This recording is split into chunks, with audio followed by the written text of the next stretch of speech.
समय बहुत बलवान है। समय से बड़ी इकाई शायद ही कोई होगी। और जब हम हमारे धर्म में वर्णित युगों और कल्पों की बात करते हैं तो अपनी आयु बड़ी छोटी महसूस होने लगती है। हमारे सनातन धर्म के अनुसार हमारा वर्तमान मनवंतर 7वां है। ब्रह्मा जी की आयु का एक दिन एक कल्प के बराबर है और एक कल्प में 14 मनवंतर होते हैं। तो आइए जानते हैं कि आने वाले 7 मनवंतरों में भगवान विष्णु के कौन कौन से अवतार होने वाले हैं। यह उवाच श्री भागवत पुराण के 8वें स्कंद के 13वें अध्याय से लिया गया है।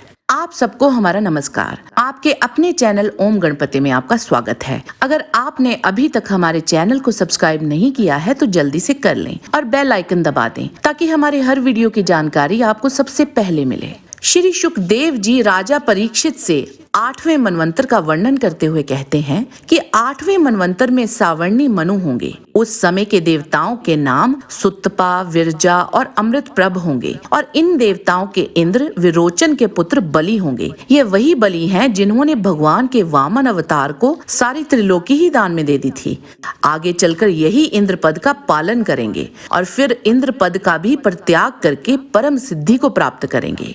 गाल्व, दीप्तिमान, परशुराम, अश्वत्थामा, कृपाचार्य, ऋष्यशृंग और शुकदेव जी के पिता व्यास उस मनवंतर में सप्तऋषि होंगे। हमारे इस मनवंतर में ये सब अपने अपने योग बल से अपने अपने आश्रम मंडल में हैं। देवगुह की पत्नी सरस्वती के गर्भ से सार्वभौम नामक भगवान का अवतार होगा। ये ही प्रभु इंद्र से स्वर्ग का राज्य छीनकर राजा बलि को देंगे। आगे शुकदेव जी परीक्षित से बोले, 9वें मनवंतर के मनु वरुण के पुत्र दक्ष सावर्णी होंगे। उस मनवंतर के इंद्र का नाम अद्भुत होगा और द्युतिमान आदि सप्तऋषि होंगे और भगवान का कलावतार ऋषभ आयुष्मान की पत्नी अंबुधारा के गर्भ से होगा। अद्भुत नामक इंद्र उन्हीं की दी हुई त्रिलोकी का उपभोग करेंगे। 10वें मनवंतर के मनु उपश्लोक के पुत्र ब्रह्म सवर्णी होंगे। वे समस्त सद्गुणों से युक्त होंगे।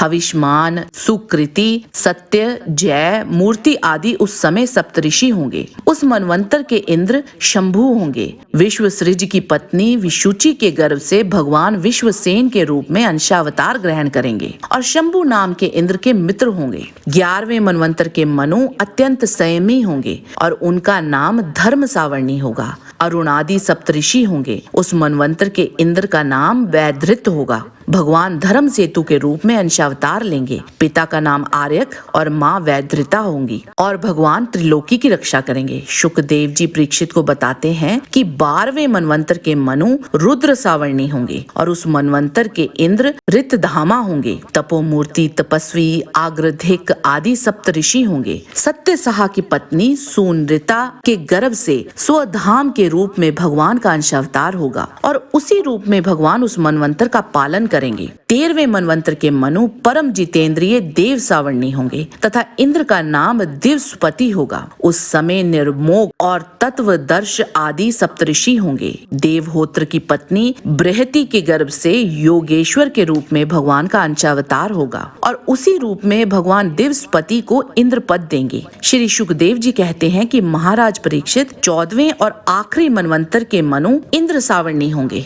और इंद्र का नाम शुचि होगा। अग्नि, बाहु, शुद्ध और मागध आदि सप्तऋषि होंगे। उस समय सत्रायण की पत्नी बितना के गर्भ से बृहदबानु के रूप में भगवान अवतार ग्रहण करेंगे तथा कर्म कांड का विस्तार करेंगे। शुकदेव जी राजा परीक्षित को बतलाते हैं कि एक कल्प में 1000 चतुर्युग होते हैं और 14 मनवंतर होते हैं। राजा परीक्षित ने श्री शुकदेव जी से पूछा कि आपके द्वारा वर्णित मनु, सप्तऋषि आदि किसके द्वारा नियुक्त किए जाते हैं और कौन कौन सा काम किस किस प्रकार करते हैं। शुकदेव जी कहते हैं कि परीक्षित, इन सबको नियुक्त करने वाले स्वयं भगवान ही हैं। भगवान के जिन जिन अवतारों का वर्णन मैंने किया है उन्हीं की प्रेरणा से मनु आदि विश्व व्यवस्था का पालन और संचालन करते हैं। एक चतुर्युगी के अंत में समय के उल्ट फेर से जब श्रुतियां यानी वेदों का ज्ञान नष्ट भ्रष्ट सा हो जाता है तब सप्तऋषि अपनी तपस्या से पुनः उनका साक्षात्कार करते हैं और श्रुतियों से ही सनातन धर्म की रक्षा होती है।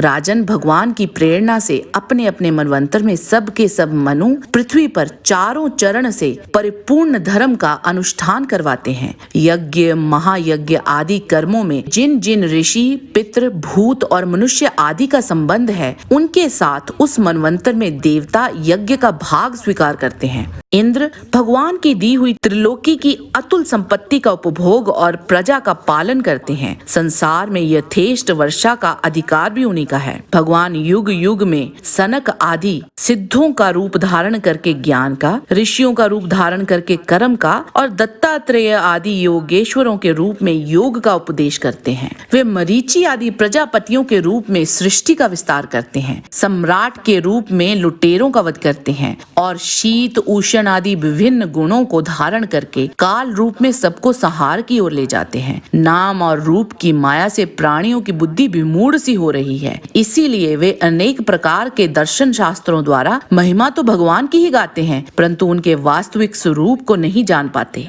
और इस तरह से शुकदेव जी ने राजा परीक्षित को 14 मनवंतर का ज्ञान दिया और भागवत पुराण के माध्यम से सृष्टि के इस गूढ़ रहस्य से हम सबको अवगत करवाया। बोलो बांके बिहारी लाल की जय। हमारा आज का वीडियो देखने के लिए आप सबका धन्यवाद। आज के वीडियो में बस इतना ही। जाने से पहले लाइक बटन जरूर दबा दीजिए और अगर वीडियो अच्छा लगा है तो शेयर कीजिए। आपसे फिर मिलते हैं एक नए रोचक वीडियो के साथ। तब तक के लिए आप सबको हमारी शुभकामना। नमस्कार।